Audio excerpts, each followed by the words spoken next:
Assalamualaikum warahmatullahi wabarakatuh.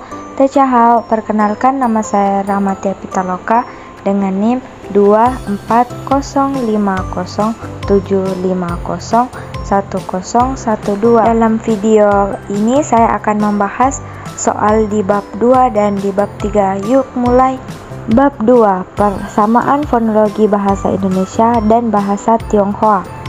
Yishu adalah satuan bunyi terkecil dari segi warna bunyi. Contoh katanya yaitu pa, b, dan a. Yin wei adalah fenom yang bersifat fungsional atau distinktif, membedakan makna. Contohnya pa, bendungan, dan pu, tidak, karena a dan u. Suku kata sebagai satuan fonologis dasar. Dalam kedua bahasa, suku kata merupakan unit bunyi terkecil yang memiliki arti fonologis dan dapat diucapkan secara alami, selalu mengandung vokal. Baik dalam bahasa Indonesia maupun Tionghoa, setiap suku kata wajib memiliki unsur vokal sebagai inti pembentuknya, bisa tanpa konsonan.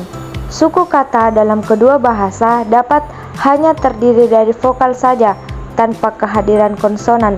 Contohnya dalam bahasa Indonesia i dan a, bahasa Tionghoa e dan a. Kedua bahasa memiliki vokal tunggal yang serupa. Kedua bahasa juga sama-sama memiliki vokal rangkap yaitu diftong. Nah, kedua bahasa membedakan vokal berdasarkan posisi lidah dan bentuk bibir. Yang terakhir, fungsi vokal sebagai inti suku kata. Seperti yang ada pada gambar, tinggi rendah posisi lidah. Tinggi seperti vokal i dan u, setengah tinggi atau rendah seperti e, i, o. Rendah seperti a dan a. Depan belakang posisi lidah. Depan i, e, tengah e, belakang u, o, a.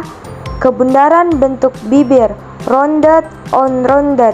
Bulat, bundar, u, o, tak bundar, i, e, a, i.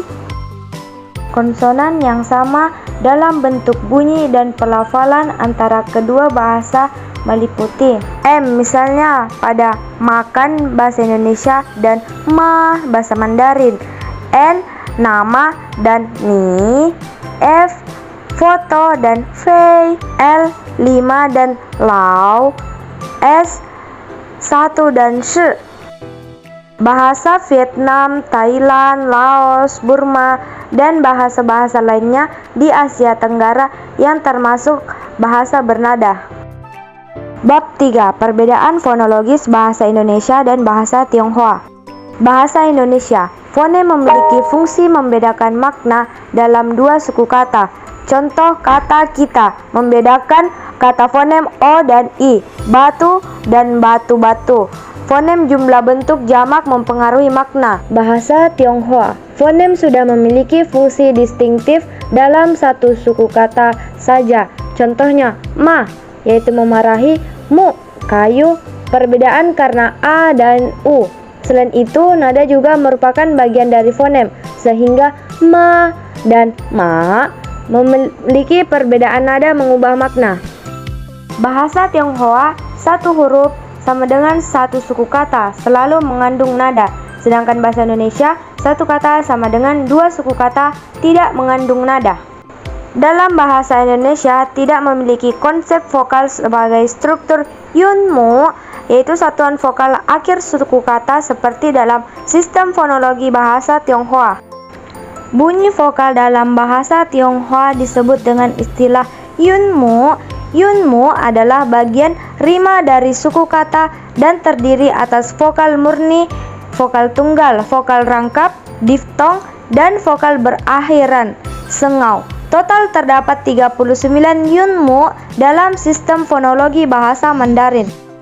Yunmu tunggal dalam bahasa Tionghoa dibagi menjadi 3 jenis berdasarkan posisi artikulasi, yaitu vokal daun lidah 7 buah, vokal ujung lidah 2 buah, dan vokal lidah tekuk 1 buah.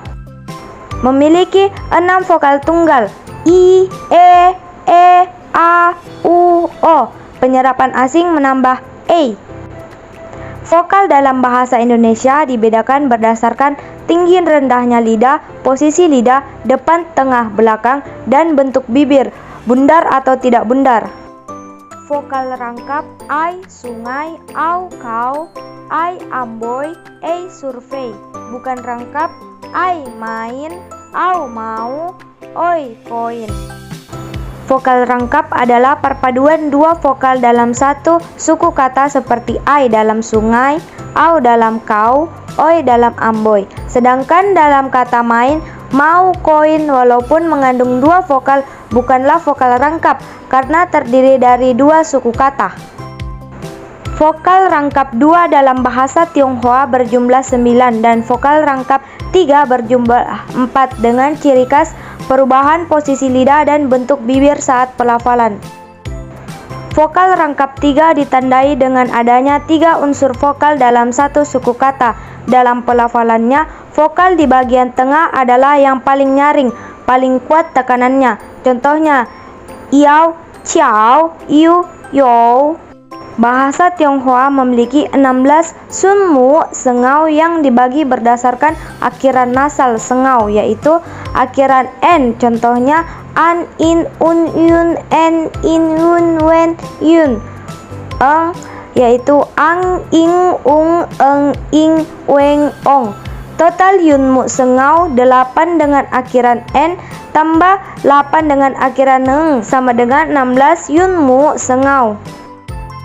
Vokal E dalam bahasa Indonesia adalah vokal netral atau vokal tengah yang tidak bundar. Pelafalan vokal ini tidak dimiliki dalam sistem vokal bahasa Tionghoa, sehingga menjadi keunikan tersendiri dalam bahasa Indonesia. O di Indonesia 2 pelafalan, O dan O. Tionghoa hanya 1, O. Indonesia 1 pelafalan I, Tionghoa pelafalan I. U, Indonesia 1 pelafalan U, Tionghoa 2 pelafalan U, I, I. Sengmu adalah konsonan awal dalam suku kata, sedangkan fuyin adalah istilah umum untuk seluruh bunyi konsonan dalam bahasa Tionghoa. Bahasa Tionghoa memiliki 21 fuyin konsonan. Bahasa Indonesia terdapat 24 fonem konsonan. Konsonan bahasa Tionghoa mengenal perbedaan antara konsonan beraspirat seperti p, t, k dan tidak beraspirat seperti p, t, k. Sedangkan dalam bahasa Indonesia perbedaan ini tidak memiliki fungsi fonetik, artinya tidak membedakan makna. Chow Yuan Ren menggambarkan 4 nada dalam bahasa Tionghoa dengan sistem 5 tingkat nada. Angka 5 adalah tingkat nada tertinggi, sedangkan angka 1 adalah nada terendah. Keempat nada digambarkan sebagai 5-5 tinggi datar, 3-5 naik, 2-1-4 turun naik, dan 5-1 turun tajam, seperti yang ada pada gambar. Sekian penjelasan dari saya, kurang lebihnya mohon dimaafkan. Wabillahi wa taufiq wal hidayah. Wassalamualaikum warahmatullahi wabarakatuh. Syekh.